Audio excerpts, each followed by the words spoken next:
Okay, we're live.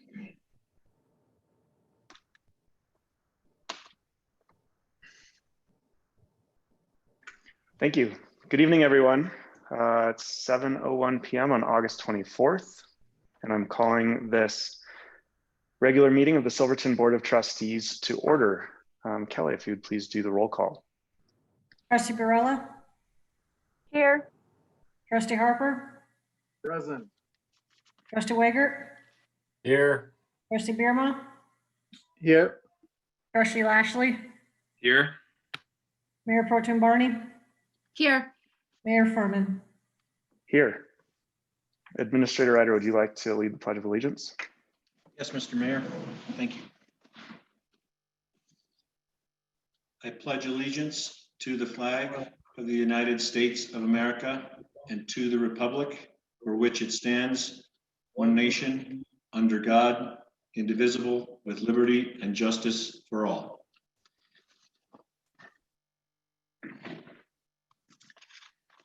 Thank you very much. Any staff or board revisions to the agenda? I have a couple, Mr. Mayor. Please go ahead.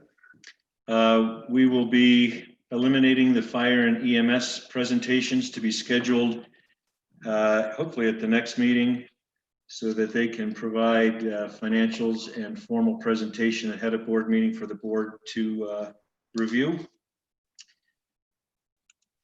I would also like to add under new business B, a consideration to approve the mayor to execute an intergovernmental agreement regarding a coordinated election in November if the town decides to proceed with an election. And finally, new business item C, consideration to approve a resolution authorizing a mail-in ballot and designating the town clerk as the designated election official. Thank you. Any other updates from the trustees or staff?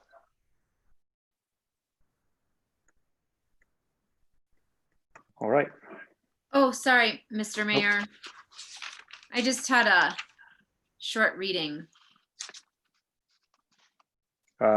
Which fits nicely under presentations or proclamations. Please go ahead. Okay. So this is a quote, again, shared from a mentor, from a neurologist and psychiatrist and a Holocaust survivor, Viktor Frankl. Here's the quote. Between stimulus and response, there is a space. In that space is our power to choose our response. In our response lies our growth and freedom. Thank you. We'll now open up for public comment. All comments are limited to 3 minutes. I'll keep track of time. On Zoom, please click the raise hand button at the bottom of your screen in order to let us know that you would like to speak.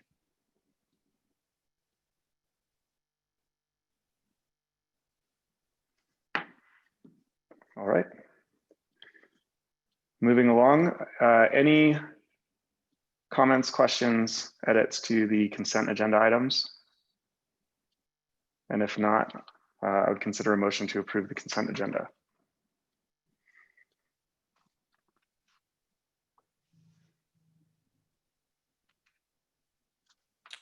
I can make a motion to approve the consent agenda.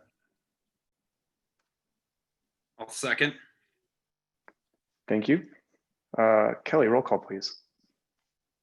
Trustee Barella? Yes. Trustee Harper? Yes. Trustee Weigert? Yes. Trustee Bierma? Yes. Trustee Lashley? Yes. Mayor Pro Tem Barney? Yes. Mayor Furman? Yes. All right. Administrator Ryder, I turn it over to you for staff reports. Okay, and I would entertain any questions on the staff reports, and then I'd like to add just a a quick update on public health orders.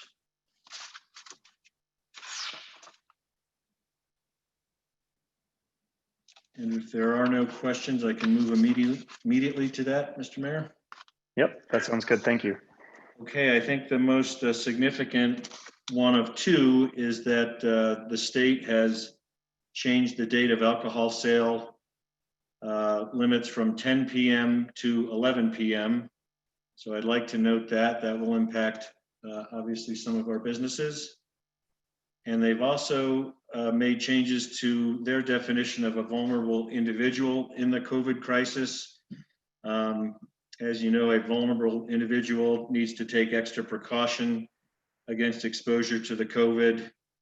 And these new vulnerable individuals include individuals who are 65 years or older, individuals who have cancer, individuals who have chronic kidney disease, individuals who have chronic obstructive pulmonary disease. This is going to be a tough one.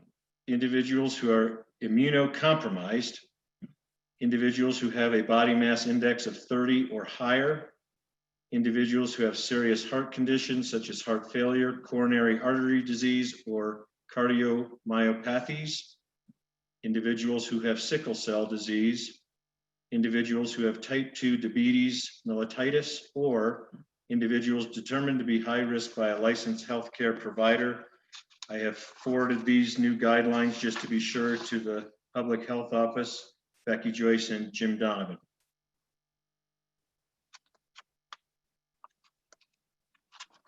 Thank you.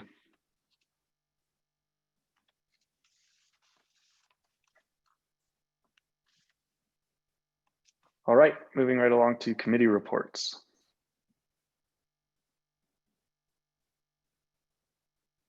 Mayor Pro Tem. Thank you. Okay, so Kendall, this week, I just wanted to note that I have been providing updates at every trustee meeting since the election. And just a reminder that some of the specifics are noted in Lisa Branner's staff reports, and all of the minutes are on the town website. So this week, let's see, the committee, right, we're in the education phase of this project. So we, as you all know, the RFI deadline passed and we received 5 responses. So we reviewed them again, and then talked a lot about what the best next steps are, and didn't really come to a particular conclusion. So that conversation will continue. And then this week, I guess it became clear to us that there's some confusion in the community a little bit about the project. And so we did work together to put together a statement for the newspaper, and it went on the social media, the Kendall Facebook page, and in an email to all the people who have participated in the process so far. And so we'll see that this week. And I guess the other thing is just, we do have a meeting tomorrow at 3 o'clock, and it's on Zoom. So really easy to participate. You don't have to physically be present. And we'd really like to encourage as much participation as possible, just to it'll just make it better for everybody. So it's a really fun group. It's a good meeting to attend. And that's the update. Thank you very much. Is there an update from the planning committee meeting last week?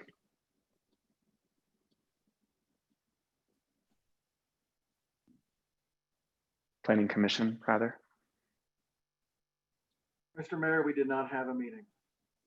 Oh, okay, great, thanks. Any other committee meetings? All right. Trustee reports. Any non-committee items to report by trustees? All right, everybody grab their coffee. Here we go again. Second reading of ordinance 2020 -06, ordinance revising municipal regulations concerning the placement and construction of accessory dwelling units for residential housing needs.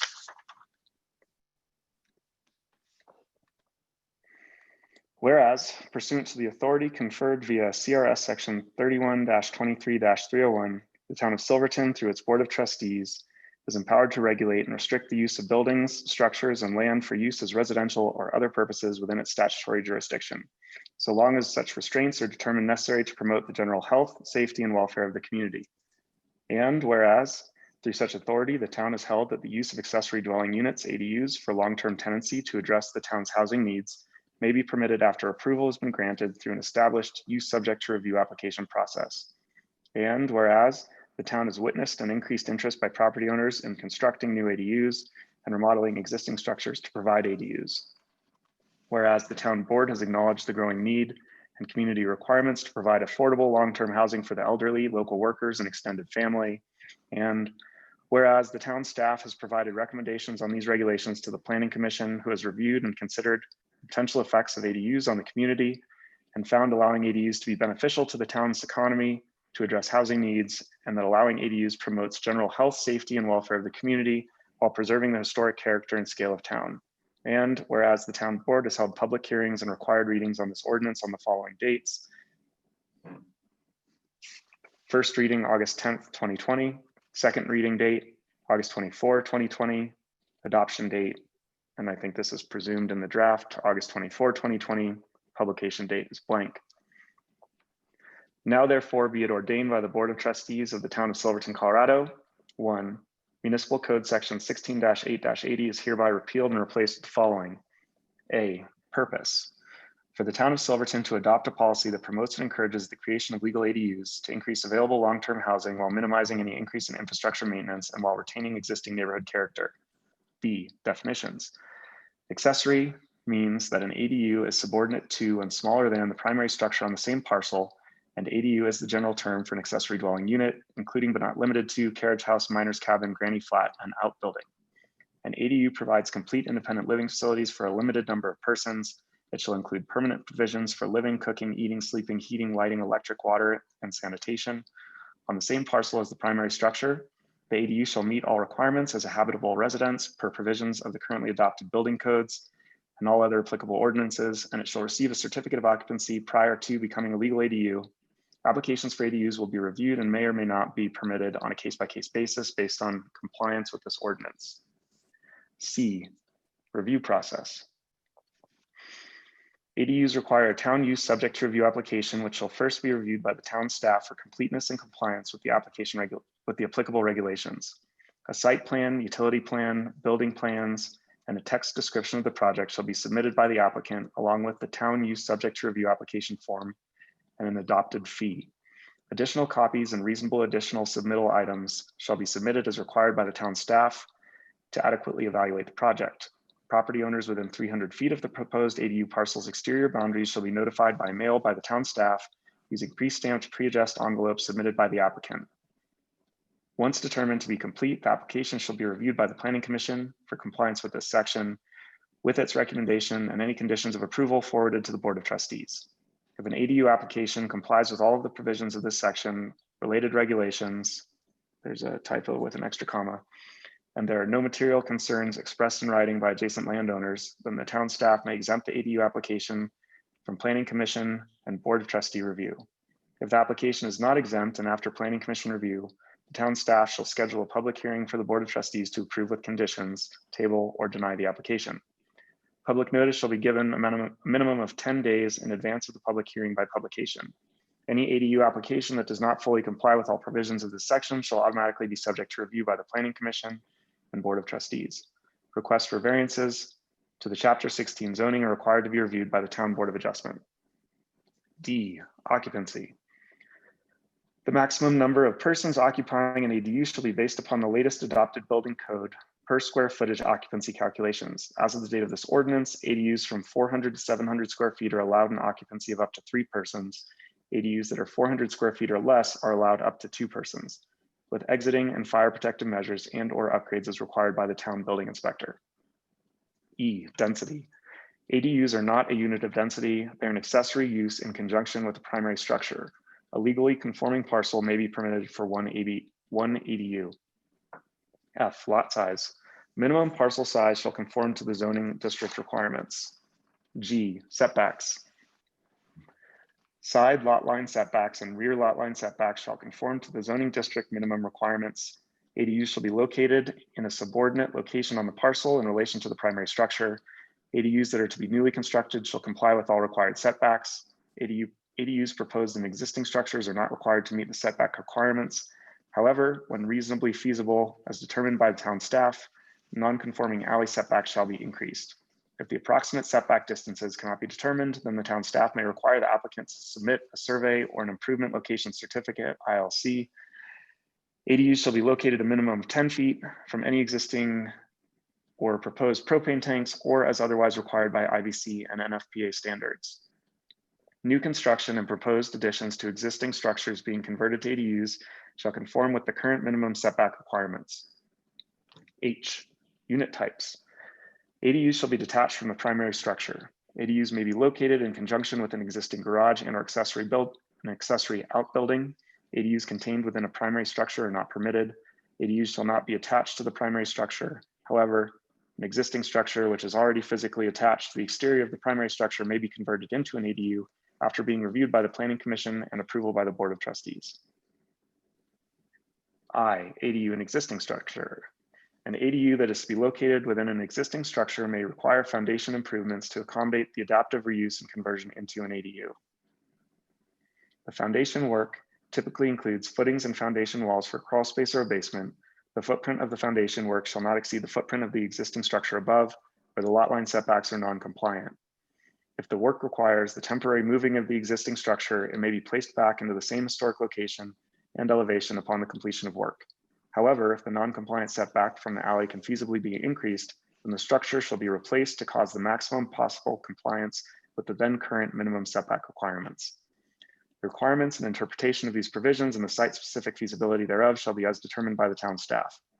ADUs proposed in existing structures are not limited by minimum square foot limits. However, every ADU shall meet all applicable adopted building codes. The occupied spaces of an ADU shall be limited to 700 square feet. If a basement area is to be occupied for living, kitchen, bath, sleeping, occupied spaces shall meet all IBC requirements for exiting, emergency egress and rescue, along with snow diversion requirements. Non-occupied areas of a basement, partial basement, or crawl space may be utilized for the storage needs of the ADU occupants and as a mechanical room. All construction of ADUs in existing structures exceeding 50 years in age shall comply with historic preservation standards when feasible to retain the historic integrity of the structure and neighborhood. Said requirements shall be as reasonably determined by the town staff. J, unit size, new structures. ADUs to be located in a new structure shall contain a minimum of 300 square feet and a maximum of 700 square feet, measured from the ADU interior perimeter footprint. ADUs constructed above outbuildings shall have a minimum of 300 square feet and a maximum of 700 square feet of usable floor area as defined by the currently adopted building codes. K, height and width. ADUs shall be a maximum of 2 stories. The term story shall be as defined by the current building codes adopted by the town of Silverton. ADUs exceeding 1 story may be permitted on a case-by-case basis if approved by the town board. ADUs shall comply with the site zoning district's most stringent maximum height requirements. Height and width requirements are also subject to review and modification per other applicable requirements as determined by the town board of trustees. L, orientation and privacy. ADUs shall be oriented and designed in a manner that maintains the privacy of the occupants on adjacent properties, as determined by a site visit and site-specific conditions, including but not limited to building heights, solar access, locations of doors, windows and outdoor spaces, walls, fences, and landscape screening. ADU applications shall depict and propose methods to minimize impacts to adjacent properties. M, design standards. ADUs shall be designed to be compatible with the architectural character of the primary structure or neighboring structures and nearby historic structures. ADU decorative features, details, ornamentation, and accessory components shall reflect the architectural character of the neighborhood and shall be compatible with the architectural design of structures found in the community.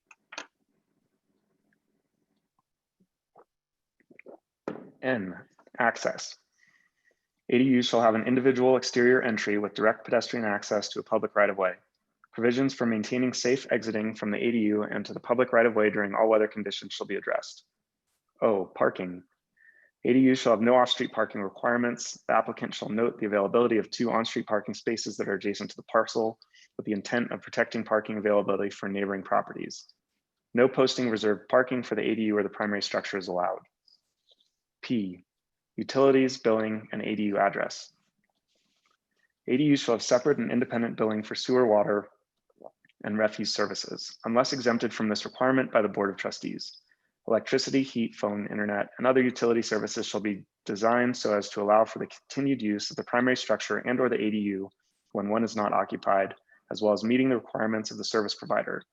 Addresses for ADUs shall be the same as the primary residence plus 1/2, or shall be assigned a number by the tap location method as determined by the town staff. Existing site and utility conditions may permit joint usage of the primary structure's water and or sewer taps and service lines to serve the ADU if approved by the Public Works Director and Building Inspector. In such circumstances, independent metering, accessible shutoff, and lock of the ADU water service shall be installed.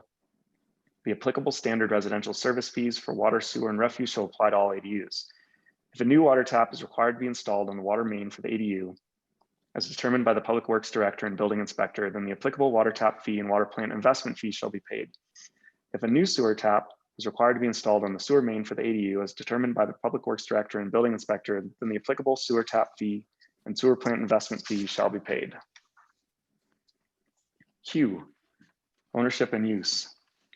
The primary structure in the ADU shall remain on one parcel with single ownership. Parcels with ADUs shall not be subdivided. Owners may occupy either the primary structure or the ADU. Neither the primary structure nor the ADU shall be used as a vacation rental. In the event of the simultaneous rental of both the ADU and the residential dwelling of a primary structure, the lease term for both units shall be for a minimum of 6 months. R, leases. ADUs are intended to provide rental housing opportunities for working residents, seasonal workers, emergency service volunteers, or senior citizens, and shall have a minimum written lease duration of at least 3 months per tenancy. 2, Chapter 16 zoning, Article 1 general provisions, Section 16-1-20 definitions is hereby amended as follows. The currently adopted definition is the following and is hereby repealed. Accessory dwelling unit or ADU means an attached or detached dwelling unit accessory to a primary dwelling unit and a single legally described parcel. The ADU shall have separate utility lines and meters and shall have direct pedestrian access to a public right-of-way. The proposed definition hereby adopted to replace the current definition above is the following. Accessory dwelling unit or ADU means a dwelling unit accessory and subordinate to a primary structure on a single legally described parcel. The ADU shall require a permit from the town of Silverton. 3, severability clause. If any section, subsection, sentence, clause, phrase, or word of this ordinance is for any reason held to be invalid or unconstitutional, or its clarity of definition and interpretation of such questioned, such decision shall not affect the validity of the remaining portion of this ordinance, and the remainder of this ordinance will remain in force and effect. Definitions contained within this ordinance shall be interpreted and understood as those terms and uses commonly understood within the public realm.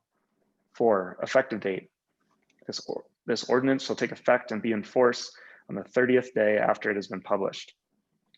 The rest of the page is intentionally blank. Introduced, approved on first reading and ordered published once in full on this 10th day of August 2020.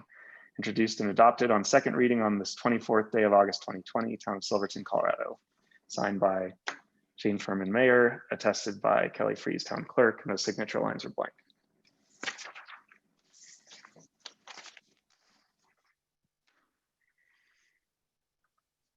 Any? Mr. Mayor, I've noted the typo, and that will be corrected. Thanks.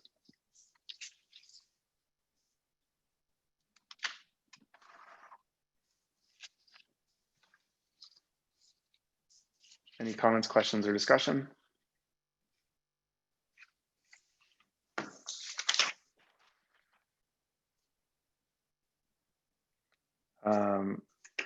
Administrator Ryder, since this was the second reading, do we now potentially entertain a motion to approve this ordinance? Yes, Mr. Mayor. Thank you. So I would entertain such a motion.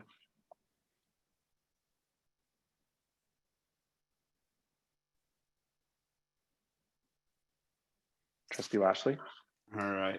I'd like to make a motion to approve the second reading of ordinance 2020-06, ordinance revising municipal regulations concerning the placement and construction of accessory dwelling units for residential housing needs. I'd like to second that.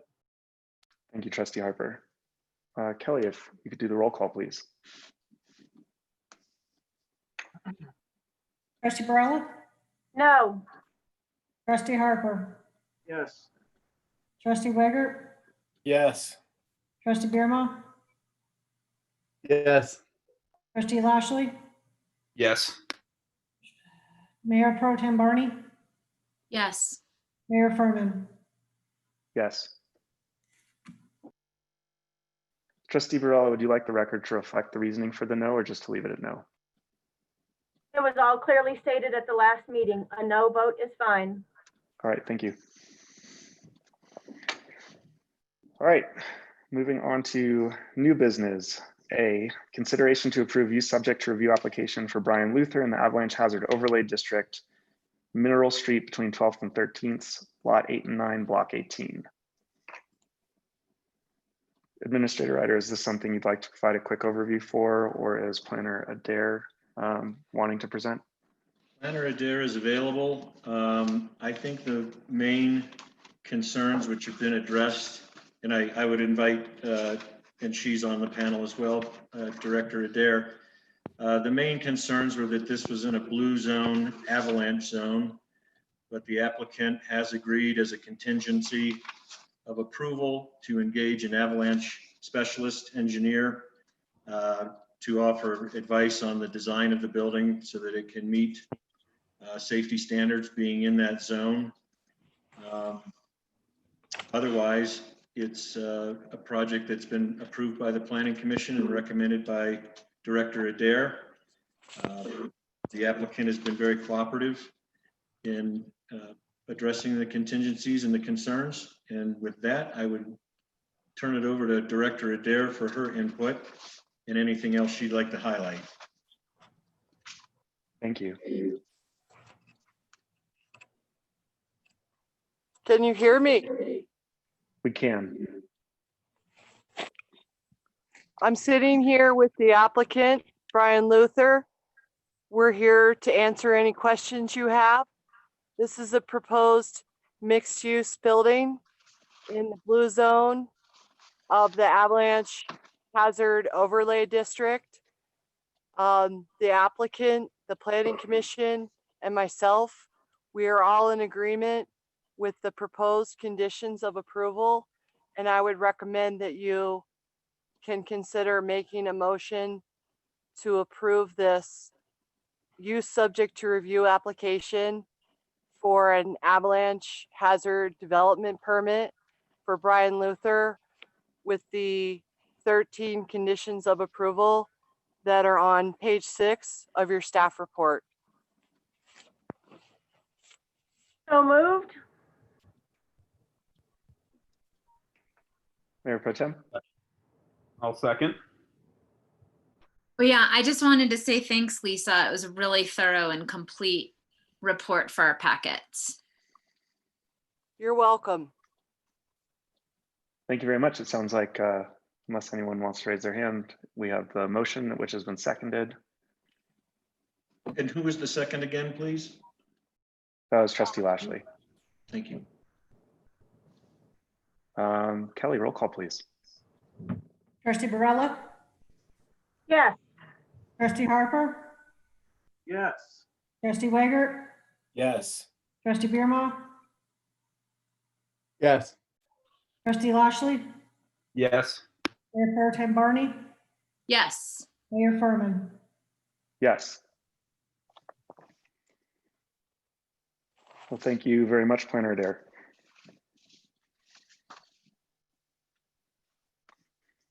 All right, new business B, consideration to approve the intergovernmental agreement relating to the possibility of the town putting a debt facility on the November ballot.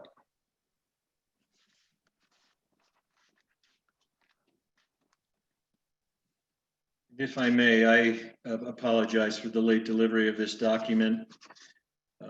I take responsibility for that. The IGA it's an intergovernmental agreement between the town and the county called a coordinated election, that if we proceed with an election for a debt facility, which is looking less and less likely as summer proceeds,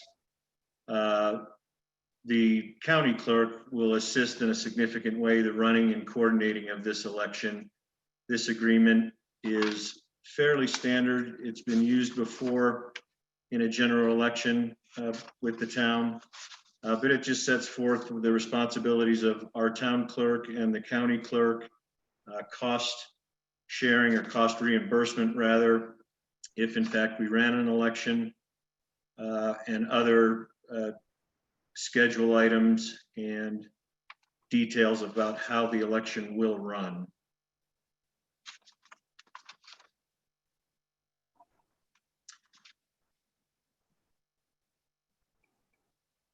So any discussion, questions, or comments from trustees? I would, per discussion with Attorney Kosnick, we would like to add a provision in the motion to say if there is no ballot measure conducted by the town, then the county agrees that there shall be no cost charged to the town and that this agreement shall terminate. So we're in a tricky situation here in that we're trying to keep pace with or keep our options open to run an election. However, given that it is growing, the good news, growing more and more unlikely, we would like to keep the option in here to terminate this agreement with no cost. If we don't run an election, there should be no cost to the county. Mayor Pro Tem Barney? I guess I just need to confess that I did not have time to review this very carefully.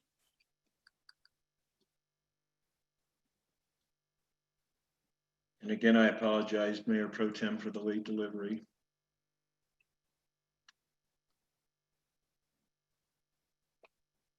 Do any other trustees have questions or comments on this agreement? Trustee Barella? Well, since we've discussed it at length in previous other town meetings, I think it's kind of clear we're only doing this as a just in case because we're not allowed as a municipality, if I'm not corrected, or if you can correct me if I'm wrong, we're not allowed to actually take out a loan. So we would have to do it through the Tabor Act, which means it would have to go to the general public. If that's the whole reasoning for this, I believe we've discussed this several times. I'm not sure if it's unclear or clear, but I understand that it has to be on the ballot in November, concurrent with the county, hence needing the IGA. And I love the fact that you guys came up with an indemnification about that we won't get charged if we don't need to do it. So thank you. I'm glad we've got it done.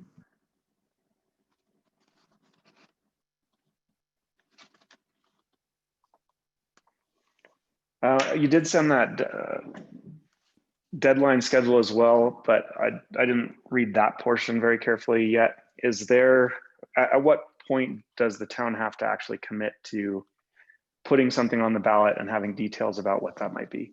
That's a good question, Mayor. We're researching that because the schedule, well, normally in past elections I've been involved, there is a date certain for cancellation of election.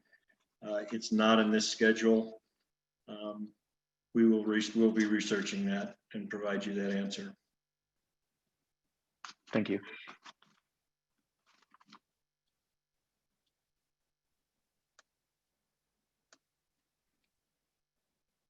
Any other questions or comments? If not, I suppose we would be at a motion to approve or deny this request. Mayor Pro Tem Barney? I guess maybe this is the first time I've encountered this, so just a clarification. If I haven't reviewed it very carefully, is it something I need to abstain from voting on?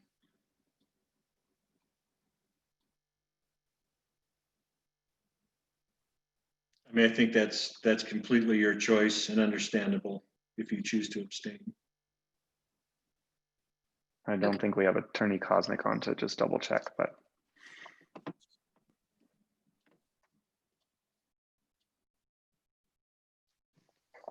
Thank you. thank you. So would this be a motion to approve this intergovernmental agreement subject to the county agreeing to the revision that allows the town to not be obligated financially in the event that it doesn't place something on the ballot? Yes. And subject to changes, there are date updates that need to be made per the state schedule, which we will make. And if we were to reject this, we would have no possibility of having a bailout debt facility in the event that sales tax fall off. That is correct. Until November 2021. Yes.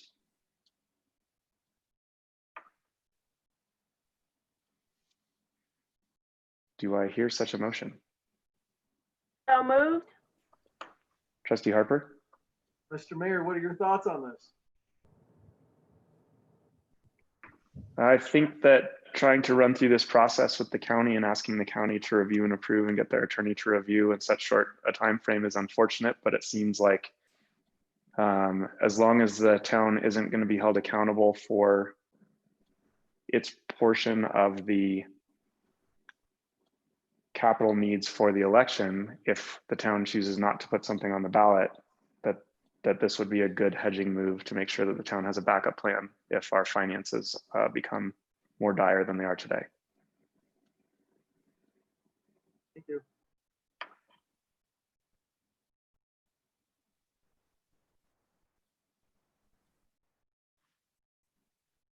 Trustee Barella has a motion on the table. Do I hear a second? I'll second it. Thank you, Trustee Harper. Thank you, sir. Kelly, roll call, please. Trustee Barella, Yes. Trustee Harper, Yes. Trustee Wager, Yes. Trustee Birma, Yes. Trustee Lashley, Yes. Mayor Pro Tem Barney, I guess I'll abstain because I didn't review it. Mayor Furman, Yes.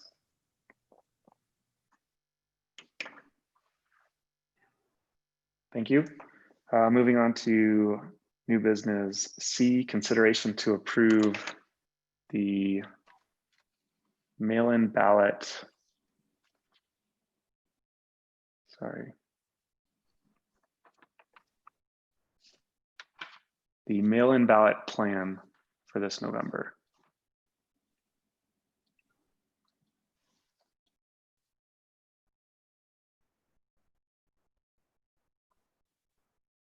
My only comment on this is that I noticed at least one update that was needed from the form that was being used to reference the substance of this particular potential vote rather than the trustee and mayor election from the last vote.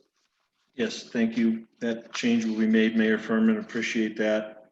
Again, this resolution to designate the town clerk as the designated election official is standard. We have run mail-in ballots for many years. Mail-in ballots encourage greater voter participation. That's the main reason we do it. It tends to be a little more costly, but the trade-off is more voter participation, which is very important. We are required to submit to the state a mail-in ballot plan. This is the same plan we used to run the April election. The attachments are the schedule that the mayor referenced that I had sent to you. The secrecy sleeve is tough to translate into into a PDF or some, it's small type and so forth, but it is the same secrecy sleeve that we used in April, and it's dictated by state regulation what's on it. It hasn't changed. Thank you. Any comments or questions?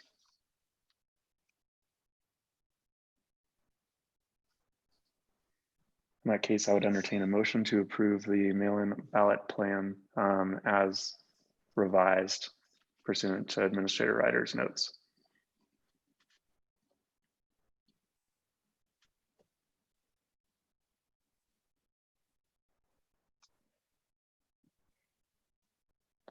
Mayor Pro Tem Barney, So moved.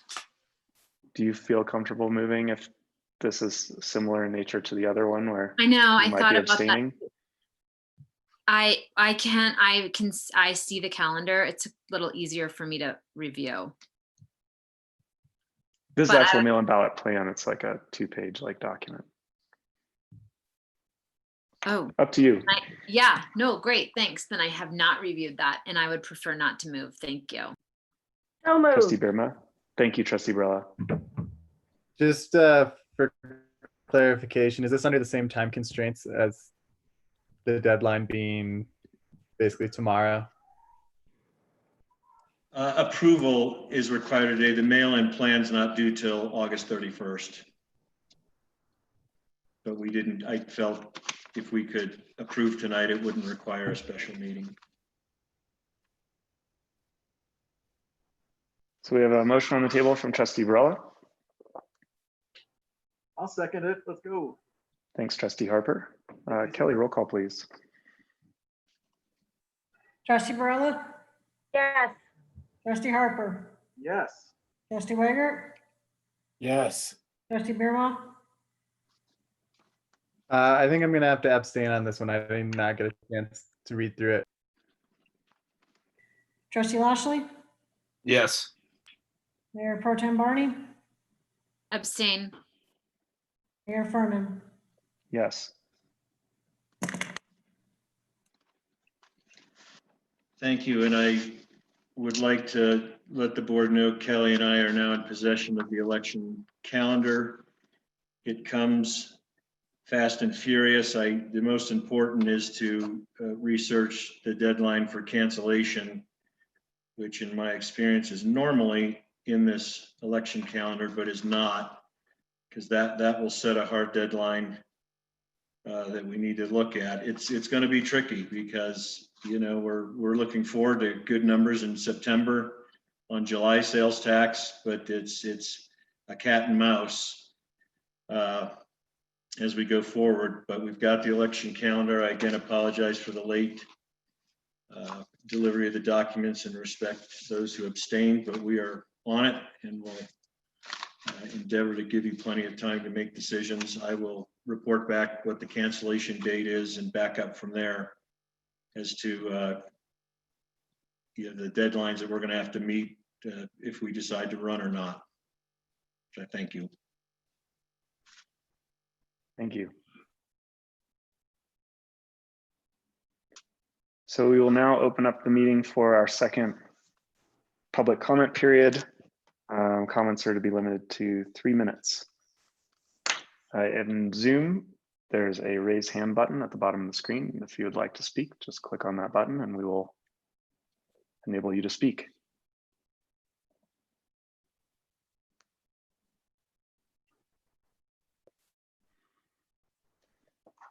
Seeing no comments, we will now be planning to move into executive session. We respectfully, Trustee Harper, yes, I'm so sorry. I had one quick question. please. And I brought it up last meeting and I wanted to bring it up again this meeting for Administrator Ryder. Do we have a plan in place for the OHV signs that have been removed to put back up? I don't think we're going to be able to do that this summer, Trustee Harper. We're comprehensively looking at a signage package, and an important part of that is going to be OHVs. We can't obviously put them back on the San Miguel poles, so we would have to, if we decide to go ahead with our own signs, you know, that's a fairly intensive sign installation. So our recommendation is not to pursue that this summer, but make it part of an overall plan. I think that OHVs inevitably are going to become a public discussion, and the route may change. So we're trying to get by this summer until we get a more comprehensive plan. And if perhaps the OHV route changes, we're not putting signs up that would just become obsolete. So no, and again, I'm pushing the issue and I do apologize. That's okay. educational material, so that's out the window too for the rest of the year? No, we've ordered more brochures for the signage boxes. They're here and should be out in the boxes as we speak. Okay, because I'm continuing to make copies of the route map for everybody that are staying at the hotel. But I think a more comprehensive pamphlet of information. Kelly, Yeah, we Very have, we've ordered and they've, actually, Lisa Branner, are they delivered or they're on their way? I know it was close. So those were ordered by the Silverton Standard, and I believe that they were going to arrive this week. I'm not 100% on that, but Mark did Kelly- say he'd take care of distributing them. thank Kelly you. has her hand up. I got 2 cases of the OHV maps. I have them here at Town Hall. Harper, or Trustee Harper, sorry, I can bring you some down to the hotel for you and give them to you. Oh, that'd be great. Thank you so much. You're welcome. Trustee Barella. So back to the sign issue as well. I know that we have, in previous years, had a discussion about making sure that we got the 15-minute parking around the post office. But I don't see, did it just everything fall off due to COVID? Is kind of what I'm assuming, because I thought that was supposed to be underway this summer as well. I will follow up on that, Trustee Barella, Thank you. because that is not as intensive of an installation.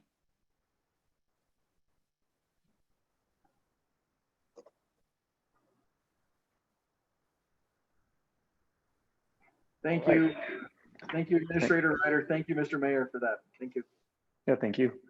So to the public, I will be entertaining a motion to enter executive session momentarily. We will ask everyone to voluntarily leave the Zoom meeting. You are all welcome to rejoin the Zoom meeting following the executive session, but we generally only resume the meeting in order to adjourn the meeting. So up to you.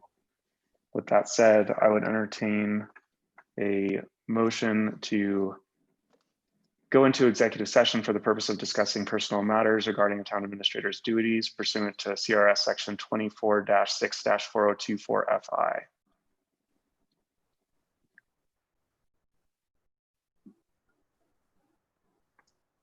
Mayor Pro Tem. I can make a motion to move to executive session.